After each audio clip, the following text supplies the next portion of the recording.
So இன்றைக்கி வீடியோவில் ஒரு மெக்கானிக்கல் கீபோர்டை வாங்குறதுக்கு முன்னாடி நம்ம என்னெல்லாம் தெரிஞ்சுக்கணும் அப்படிங்கிறதான் பார்க்க போகிறோம். ஏன்னா ஒரு மெக்கானிக்கல் கீபோர்டு வாங்குறோன்னா அதில் இவ்வளோ ஆப்ஷன் இருக்கா அப்படிங்கிற மாதிரி ஏகப்பட்ட விஷயங்களை நான் தெரிஞ்சுக்கிற மாதிரி இருந்துச்சு. இதுக்காக ஒரு வாரம் போட்டு தேட வேண்டியதாக இருந்துச்சு. ஏஐ போட்டு நிறைய குழப்ப வேண்டியிருந்துச்சு. இப்படி தெரிஞ்சுக்கிட்ட விஷயங்களை சொல்கிறதுங்கிறது ரொம்ப முக்கியமான ஒரு விஷயமா இருக்கும் அப்படின்னு நினச்சேன். ஸோ அதுக்கு தான் இந்த வீடியோ. இப்போ வந்து என்னென்னா, மெக்கானிக்கல் கீபோர்டாக இருந்தாலும் சரி, நார்மல் கீபோர்டாக இருந்தாலும் சரி, லே அவுட்னு ஒரு ஆப்ஷன் உண்டு. 60% கீபோர்டு, 70% கீபோர்டுன்னு வெரைட்டி இருக்குது.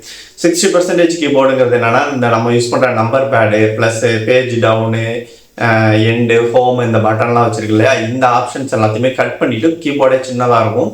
அது இல்லாமல் இந்த F1 F2க்கு கீழே 1 2 3ன்னு ஒரு லைன் வரும். அந்த லைனுமே கூட அதில் இருக்காது. F1 F2லேயே தான் 1 2 3யும் கொடுத்துருப்பாங்க. ஃபங்க்ஷன் F1 அமுக்கணும்னா அப்போ தான் F1 ஒர்க் ஆகும். நார்மலாக F1 அமுக்கணும்னா நம்பர் 1 தான் விழுகும். இந்த மாதிரி இருக்கும். ஸோ இந்த கீபோர்ட்ஸ் தான் பெரும்பாலும் மெக்கானிக்கல் கீபோர்டில் வந்து அவைலபிளாக கிடைக்கிற கீபோர்ட்ஸ். ஏன் அப்படின்னு சொல்லி கேட்டால் ஹேண்ட்ஸ் இஷ்யூ தான். ஏன் அப்படின்னா, இப்போ அதுக்கான சர்க்யூட்டை இன்க்ரீஸ் பண்ணணும். ஒரு ஃபுல் கீபோர்டை பெருசாக போடுறப்போ ஒவ்வொரு பட்டனுக்குமான சர்க்யூட் வந்து இன்க்ரீஸ் ஆகும், செலவு அதிகமாகுங்கிறதுனால பெரும்பான்மையாக இந்த 60% ஆர் 70% கீபோர்ட்ஸ் தான் அவைலபிளில் இருக்குது. ஆனால் ஃபுல் 100% கீபோர்டும் அவைலபிள் இருக்குது. நம்ம கொஞ்சம் தேடி வாங்குற மாதிரி இருக்கும். இது ஒன்று. இன்னொன்று என்னென்னா, ஒயர்லெஸ்ஸுங்கிறது மெக்கானிக்கல் கீபோர்ட்லேயுமே உண்டு. ஆனால் என்ன கேட்டிங்கன்னா, நான் ரெக்கமெண்ட் பண்ணுறது ஒயர்டு கீபோர்டாக தான் இருக்கும். ஏன்னு சொன்னால், மெக்கானிக்கல் கீபோர்ட்ஸுங்கிறது ஒரு 5 to 10 years வரைக்குமே லைஃப் கொடுக்கக்கூடிய ஒரு கீபோர்டு. இப்போ நீங்கள் அப்படி ஒரு கீபோர்டை வாங்குறப்ப அதில் ஒயர்லெஸ் அதே அளவு லைஃப் கொடுக்குமானா கொடுக்காது.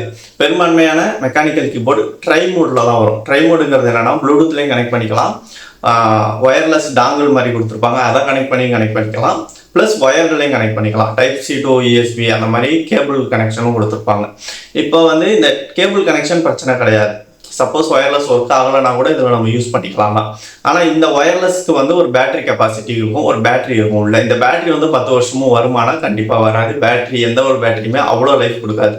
ஸோ அப்போ ஒரு லெவலில் வந்து என்ன ஆகுனா, அதில் ஒயர்லெஸ்ங்கிறது ஒர்க் ஆகாமல் போயிடும். இன்னொரு பெரிய டிசாஸ்டர் என்னன்னா, RGB லைட்ஸ் வச்சு தான் மெக்கானிக்கல் கீபோர்ட்ஸ் வரும். ஸோ இந்த லைட்ஸ் எல்லாம் ஒர்க் ஆகிறதுக்கே பேட்டரியில் தனியாக ஒரு பவர் தேவைப்படும். அதனால ரொம்ப நாளைக்கு லைஃப் வராது பேட்டரிக்கு. ஸோ அதனால ஒரு லெவலில் எப்படியுமே ஒயர்லெஸ்ங்கிறதே எடுக்காமல் போயிடும். அப்போ நம்ம ஒயர்டில் தான் யூஸ் பண்ணுற மாதிரி இருக்கும்.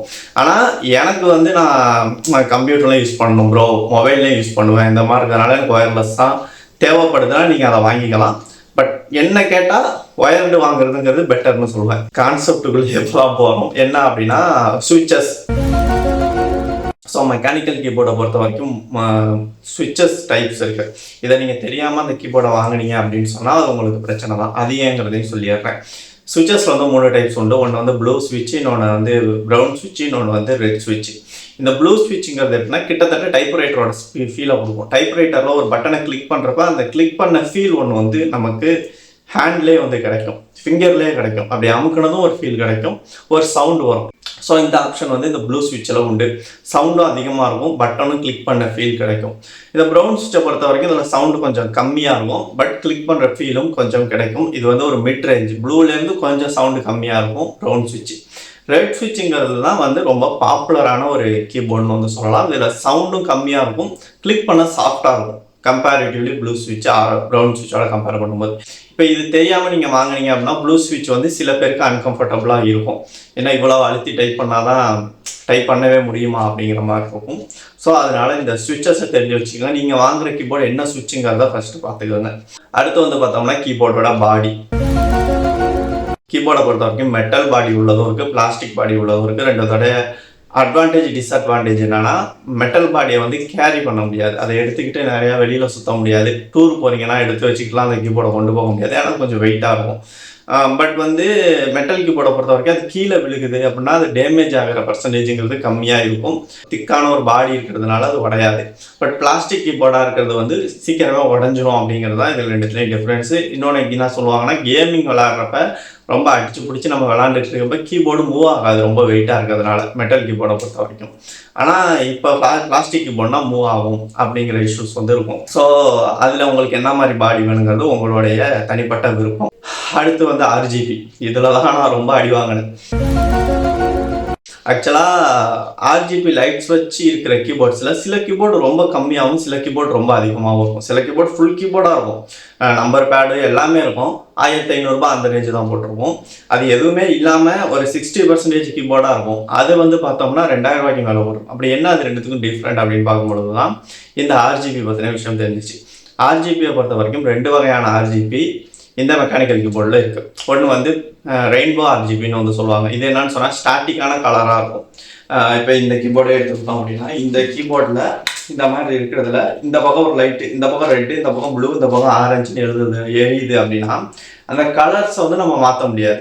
இங்கே என்ன கலர், இப்போ ப்ளூ எரியுதுன்னா ப்ளூ மட்டும்தான் எரியும். அதோடைய எஃபெக்டை மாற்றலாம். எப்படின்னா கியூ அமுக்கினா மட்டும் ப்ளூ எரியும், இசட் அமுக்கினா மட்டும் ப்ளூ எரியும்னு மாற்றலாம். ஆனால் அந்த கியூவில் அந்த ப்ளூவுக்கு பதிலாக ரெட்டை எரிய வைக்க முடியாது. இதுதான் வந்து ரெயின்போ எல்இடி அப்படின்னு வந்து சொல்லுவாங்க. இந்த ஆப்ஷன் வச்ச கீபோர்ட்ஸ் வந்து விலை கம்மி. பெர் கீ ஆர்ஜிபின்னு இன்னொரு ஆப்ஷன் இருக்குது. இது தெரியாமல் நான் ரொம்ப நேரமாக அழைச்சிக்கிட்டு இருந்தேன். அதனால தான் இதை முக்கியமாக எக்ஸ்பிளைன் பண்ணணும்னு நினச்சேன். இந்த பெர் கீ ஆர்ஜிபிங்கிறது தான் என்னன்னா, அந்த ஒரு பட்டன் கூட என்ன கலரில் எரியணுங்கிறத நம்ம வந்து மாற்றிக்க முடியும். அதுக்கான மோட்ஸ் கீபோர்ட்லேயே இருக்கும். அது இல்லாமல் அதுக்கு சாஃப்ட்வேரும் கொடுத்துருவாங்க. அந்த சாஃப்ட்வேரை இன்ஸ்டால் பண்ணி நம்ம பிசியிலேருந்து ஒவ்வொரு கீயுமே என்ன கலரில் எரியலாங்கிறத நம்மளே வந்து கான்ஃபிகர் பண்ணிக்க முடியும். இப்போ நிறையா பேர் வந்து இந்த லைட்டுக்காக தான் மெக்கானிக்கல் கீபோர்டு வாங்கக்கூடிய ஆட்கள் இருப்பாங்க, முக்கியமாக நான். ஸோ வந்து அந்த மாதிரி நம்ம வாங்குகிறோம் அப்படின்னா அந்த லைட் வந்து என்ன கலரில் எரியணுங்கிறது நமக்கு மாற்றணுங்கிற ஒரு ஆசை இருக்கும். ஸோ அப்படி நம்ம மாற்றணும்னு நினச்சி வாங்குகிறோன்னா அதில் இப்போ கீ ஆர்ஜிபி ஆப்ஷன் இருக்கா அப்படிங்கிறத செக் பண்ணிவிட்டு அதை வாங்குங்க. ரெயின்போ எல்இடின்னு போட்டிருந்தாலோ இல்லைன்னா ஸ்டாட்டிக் லைட் அப்படிங்கிற மாதிரி போட்டிருந்தாலும் அந்த கீபோர்ட்ஸ் வந்து நீங்கள் வாங்காதீங்க. அதுக்காக தான் முக்கியமாக வந்து இந்த ஆப்ஷனை சொன்னேன். இது தெரியாமல் நான் ரொம்ப நேரமாக சுற்றிக்கிட்டு இருந்தேன். ஏன் வந்து கம்மி ரேட்லேயே தான் நல்ல கீபோர்ட்ஸ் இருக்கே அப்படின்னு சொல்லிட்டு சுற்றிக்கிட்டு இருக்கோம்னா இந்த டிஃப்ரென்ஸ் வந்து தெரிஞ்சிச்சு. அடுத்து ஸ்விட்ச் ரிப்ளேஸ்மெண்ட்டு, இதுவுமே வந்து ஒரு பெரிய டிஃப்ரென்ஸ் உண்டு. நிறைய பேர் அதை நினச்சிட்டு இருக்காங்க. மெக்கானிக்கல் கீபோர்டை பொறுத்த வரைக்கும் அதில் நம்ம மாற்ற இந்த சுவிட்சஸ் இருக்குல்ல, அப்போ சொன்ன ப்ளூ ஸ்விட்ச், ரெட் ஸ்விட்ச்னு இந்த சுவிட்சஸ் மேலே தான் நம்ம டைப் பண்ணுற கீ வரும். கியூஓ, டபிள்யூஓ, இஓ இந்த கீஸ் வந்து வரும். இந்த கீழே இருக்க சுவிட்சை வந்து ரிப்ளேஸ் பண்ணிக்கலாம். அதனால தான் வந்து மெக்கானிக்கல் கீபோர்டு மேலே ஒரு பெரிய அட்வான்டேஜ். அந்த கீ ரிப்ளேஸ்மெண்ட்டுங்கிறதுனால இப்போ கியூக்கு பட்டன் உங்களுக்கு எடுக்காமல் போயிட்டா அதை கலட்டி கடாசிட்டு புதுசாக ஒரு கியூ வேறு சுவிட்சை வாங்கிட்டு வந்து மாட்டினா அது கியூவாக ஒர்க் ஆகிடும். ஏன்னா மதர் போர்டில் தானே அந்த இடத்துல கிளிக் பண்ணால் என்ன எழுத்து வரணுங்கிறது மதர் போர்டில் தானே கான்ஃபிகர் ஆகிருக்கு. அதனால வந்து நீங்கள் சுவிட்சை கலட்டிட்டு வேறு சுவிட்ச் மாற்றிக்கலாம். சப்போஸ் நீங்கள் ரெட் சுவிட்ச் கீபோர்டு வாங்கியிருக்கீங்க, எனக்கு வந்து இப்போ ரொம்ப சவுண்டாக வேணும், ப்ளூ சுவிட்சுக்கு மாற்றோம்னா கூட அதில் இருக்க எல்லா சுவிட்சஸையுமே கலட்டிட்டு ப்ளூ சுவிட்சஸ் ஆர்டர் போட்டு கொண்டு வந்து அதை நம்ம வந்து திரும்ப ரிப்ளேஸ் பண்ணிக்கலாம். இதெல்லாம் இருக்கிறதுனால சப்போஸ் 10 வருஷம் கழித்து ஒரு கீ எடுக்காமல் போனால் கூட, ஏன்னா அதாவது 50 மில்லியன் தடவை ஒரு கீயை கிளிக் பண்ணால் தான் அது ரிப்பேராக போகும், அதான் அதோட லைஃப் அப்படின்னு வந்து. அப்படிங்கிறப்போ ஒரு 10 வருஷம் கழிச்சு ஒரே ஒரு கீ எடுக்காமல் போனால் கூட நம்ம அதுக்காண்டி மொத்த கீபோர்டே மாற்ற தேவையில்ல, அந்த கீயை மட்டும் மாற்றிக்கலாம். இதுக்காக தான் நிறைய பேர் மெக்கானிக்கல் கீபோர்டு வாங்குறாங்க. ஆனால் இதில் ஒரு பெரிய டிசாஸ்டர் என்ன அப்படின்னா, எல்லா மெக்கானிக்கல் கீபோர்ட்லேயும் அந்த ஆப்ஷன் கிடையாது. இதுக்கு வந்து என்னன்னா ஹார்ட் ஸ்வாப்பபிள் கீஸ் அப்படின்னு சொல்லி அதோட ஸ்பெசிஃபிகேஷன்லேயே போட்டிருக்கும். அப்படி போட்டிருக்கிற கீபோர்ட்ஸில் மட்டும்தான் அதோட கீயை கலட்டி மாற்ற முடியும். அந்த ஆப்ஷன் இல்லாத கீபோர்டில் நம்ம கீஸை மாற்ற முடியாது. பர்மனெண்ட்டாக அதில் என்ன கீ இருக்கோ அதே தான். ஸோ இந்த விஷயம் வந்து அதனால எல்லாருமே தெரிஞ்சு வச்சுக்கோங்க. மெக்கானிக்கல் கீபோர்டு வாங்குறீங்கன்னா அந்த ஹார்ட் ஸ்வாப்பபிள் கீஸ்ன்னு போட்டு ஸ்பெசிஃபிகேஷன்லேயே. சப்போஸ் அது அப்படி போட்டு இல்லாமல் இருந்துச்சுன்னா அந்த கீபோர்டை வந்து வாங்காதீங்க. அதில் வந்து நீங்கள் கீஸை மாற்ற முடியாது. கடைசியாக உள்ளது என்னென்னா யூஎஸ்பி ரிமூவபிள் கேபிள். இது வந்து ஒரு ஆப்ஷனல் தான். இதை வந்து கம்பல்சரி நீங்கள் பார்த்து வாங்கணும்னு தேவையில்லை. பெரும்பாலும் யூஎஸ்பி ஒயர்டு மெக்கானிக்கல் கீபோர்டு வாங்குறோம்னாலே ஒரு 1.5 மீட்டர் ஒயர் வந்து அதில் வந்துடும். அந்த 1.5 மீட்டர் ஒயர் வந்து ரொம்ப திக்காக குவாலிட்டியாக இருக்கும். ஏன்னா ரொம்ப வருஷத்துக்கு அந்த கீபோர்டு வரணும் அப்படிங்கிறதுனால. ஆனால் அந்த ஒயர் ஒரு வேளை கட் ஆகிட்டு, ஒரு வேளை ஒரு எலி கடிச்சு வச்சுட்டு அப்படின்னா அந்த நாதாரி பைய எலி எங்க நம்ம செல்ஃப்ல அவனை அப்போ நம்ம என்ன பண்ண முடியும் அப்படிங்கிற ஒரு கேள்வி இருக்கு இல்லையா. இதுக்காக தான் வந்து என்ன பண்ணாங்க, ரிமூவபிள் கேபிள் ஆப்ஷனை இப்போ வர லேட்டஸ்ட் கீபோர்டில் கொண்டு வந்திருக்காங்க. அது எப்படி அப்படின்னு சொன்னால், நம்மளோட கீபோர்டில் டைப் சி போர்ட் இருக்கும்.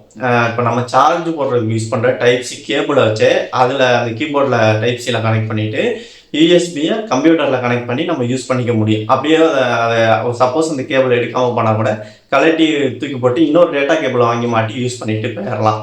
அப்படிங்கிற ஒரு ஆப்ஷன் வந்து இப்போ கொண்டு வந்திருக்காங்க. இதுக்கு முன்னாடி இருந்த நிறைய கீபோர்ட்ஸில் இல்லை. இது ஸ்பெசிஃபிக்காக சில கீபோர்ட்ஸில் தான் இப்போ இந்த ஆப்ஷன் வந்துக்கிட்டு இருக்கு. இது வந்து உங்களுக்கு ஆப்ஷனல் தான். வேணும்னா இது வாங்கிக்கலாம். சப்போஸ் உங்கள் வீட்டில் எலி தொல்லையே இல்லை அப்படின்னா நீங்கள் வந்து நல்ல திக்கான கேபிள் வச்ச நார்மல் கீபோர்ட்ஸே வந்து வாங்கிக்கலாம். இது வந்து உங்களோட சேஃப்டிக்காக தான். ஸோ இன்னொன்று லாஸ்ட்டாக ஒன்று சொல்லணும் அப்படின்னா, ஒரு மெக்கானிக்கல் கீபோர்டுங்கிறது ஆவரேஜாக 2000லேருந்து 3000க்குள்ளே 2000லேருந்து 3000ரூபாக்குள்ளே வாங்கினா தான் பெட்டராக இருக்கும்.